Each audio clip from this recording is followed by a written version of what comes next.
안녕하세요. 김용진 목사입니다. 이 영상은 성경 통독하시는데 도움을 드리기 위해 마련한 영상입니다.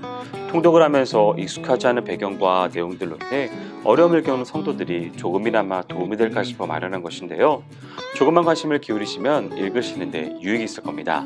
그럼 오늘 읽을 부분에 대한 안내를 해드리겠습니다.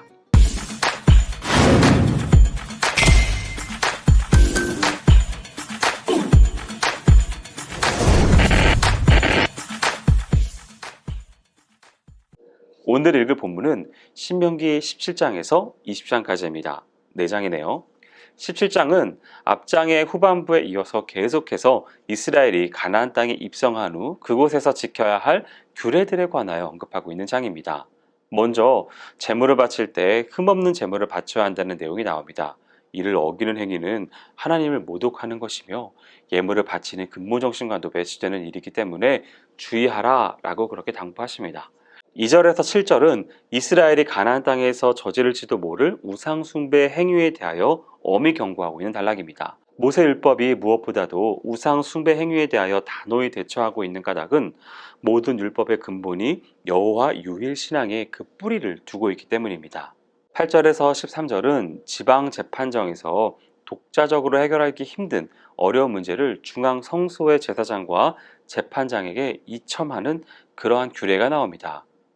이런 재판 절차는 모세 생존 시에는 필요 없었습니다. 그러나 모세 사후 가나안 땅에서 살아갈 이 새 세대에게는 모세의 권위를 대신할 최고재판소가 요청되었습니다. 따라서 생겨난 것이 중앙성소의 상급 법정이며 훗날 이는 대제사장을 의장으로 한 24명의 제사장, 24명의 장로, 22명의 랍비로 구성이 된 예루살렘 공의회, 즉 산헤드린으로 발전합니다. 18장은 지도자들에 관한 규례입니다. 재판장 및 왕과 같은 사회적, 정치적 지도자들에 관한 규례를 언급한 모세는 여기에서 종교 지도자들에 관한 규례를 언급합니다. 1절에서 8절은 제사장과 레위인이 백성들로부터 마땅히 받을 수 있는 분깃에 관한 규례로서 이미 민수기 18장에 언급한 적이 있었던 내용입니다. 이와 같은 규례는 일반 생업에는 종사하지 않고 오로지 하나님께 대한 제사직과 그와 관계된 제반 업무에만 전념하였던 제사장과 레위인들의 생계를 보장해주기 위한 조처였습니다. 본 규례를 통하여 교회는 참된 봉사와 대접의 정신을 숙지하고 하나님께서 원하시고 기뻐하시는 올바른 자세를 가져야 하겠습니다. 9절에서 14절은 거듭 반복되고 있는 우상 숭배에 관한 경고입니다. 그 중에서도 특별히 여기서는 가나안 족속들 사이에서 널리 퍼져 있던 점술, 요술, 강신술과 같은 미신적이고도 주술적인 행위에 대하여 경고하고 있습니다. 이처럼 모세는 백성들에게 다양한 이방인들의 우상 숭배 행위와 가증한 풍습에 대하여 경고하며 또한 철저히 금지하고 있습니다. 그만큼 이방인들의 가증한 종교 행위가 순수한 여호와 신앙에 치명적이기 때문에 조금이라도 방심하면 백성들이 쉽게 물들을 수 있을 만큼 그 행위가 만연되어 있다는 것을 알아야 하겠습니다.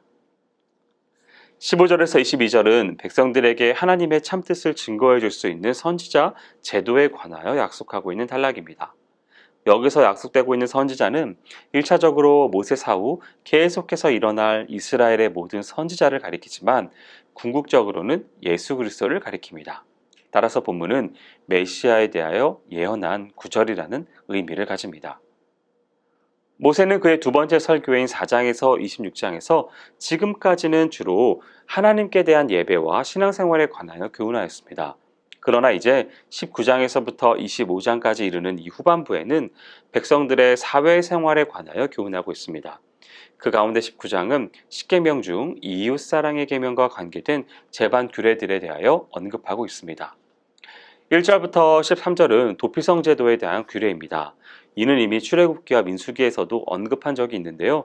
본 단락에서 제3 언급되고 있는 까닭은 요단 동편에 설정해 놓은 3개의 도피성 외에 가나안 땅에도 3개의 도피성을 더 설정해야 했기 때문입니다. 그래서 막 가나안 입성을 앞둔 시점에서 언급한 것이라는 점에서 참으로 시의적절하다 할 수 있습니다.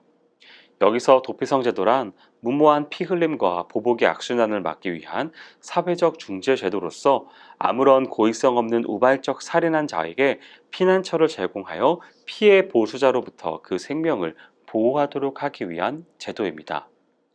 14절에서는 인간 생활의 가장 기본 토대가 되는 땅과 관련된 규례가 소개됩니다. 고대 사회에 있어서 가장 기본적인 소유물은 토지였습니다. 그러나 당시에는 토지 등기 제도가 발달되지 않았으므로 자기 땅의 경계를 표시하기 위하여 경계표를 세웠습니다. 그러나 그 같은 경계표는 쉽게 이동시킬 수 있었으므로 누구든지 자기 땅을 넓히려는 마음만 먹으면 손쉽게 경계표를 뽑아서 이동시킬 수 있었습니다. 하지만 그러한 행위는 명백히 이웃의 소유를 도적질한 행위이자 이웃의 물건을 탐내는 범법 행위였으니 이에 그 같은 행위를 금하고 있는 것입니다. 15절에서 21절은 17장에 이어 두 번째로 언급되는 이스라엘의 재판제도에 관한 내용입니다. 전자가 상급 재판제도에 관한 내용이었다면 오늘 소개된 내용은 재판의 증인에 대한 내용입니다. 최소한 2인 이상의 증인의 증언이 일치해야만 유죄가 성립된다는 규정으로 악의에 의한 무고나 위증을 방지하고 재판의 공정성을 꾀하기 위한 조처입니다.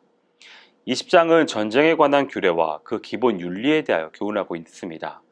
여기서 전쟁이라 함은 우선적으로 아직 가나안에 입성하지 못한 이스라엘이 그 땅을 차지하거나 수행해야 할 가나안 정복 전쟁을 의미합니다. 그리고 그 다음으로는 그곳에 정착하고서도 사면으로부터 끊임없이 침략을 시도하는 열국들과의 전쟁 및 그들에게 대한 선멸전까지 포함됩니다. 1절부터 9절에서 하나님께서는 백성들에게 승리에 대한 확신을 심어주십니다.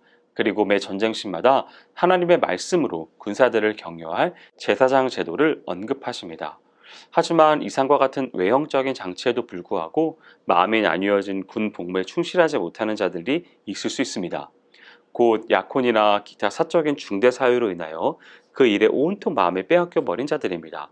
뿐만 아니라 선천적으로 겁이 많거나 아니면 하나님의 전능성에 대하여 확신하지 못하는 자들 역시 마찬가지입니다. 이에 대하여 하나님은 그들을 단호히 귀가조처하도록 명하고 계십니다.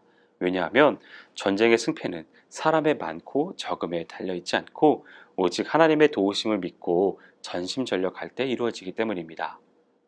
이스라엘이 수행할 모든 싸움은 하나님의 전쟁입니다. 따라서 싸움의 모든 과정은 이스라엘이 의미적으로 진행할 수 없습니다. 하나님께로부터 내려오는 지시를 좇아서 행해야 합니다. 이런 점에서 하나님께서는 그와 관련된 기본 지침을 제시해 주십니다. 어떠한 성읍에 대하여 선전포고를 하려면 그에 앞서 화친을 청하라는 것입니다. 화친 제의가 거절당했을 때라야 그 성을 진멸하라고 하고 화친 제의가 수락된다면 조공을 받는 조건 하에서 평화하라고 명령하십니다. 하나님께서는 이스라엘을 앞세워 어느 성읍을 징벌하시는 것은 그 성읍 거민이 하나님 앞에서 쌓은 죄악에 대하여 공의의 심판을 행하는 것입니다. 그러나 이에 앞서 화친을 청하는 것은 심판을 유보하고 그들로 하여금 돌이킬 기회를 주시는 하나님의 사랑의 행위입니다. 여기까지 신명기 17장에서 20장까지 성경 통독을 하실 때 도움이 될 만한 내용을 전해드렸습니다. 혹시 외에 질문 있으시거나 나누고 싶은 이야기가 있으시면 밴드나 댓글로 달아주시면 필요한 도움을 드리겠습니다. 그럼 내일 다시 만나도록 하겠습니다. 통독 화이팅 하세요!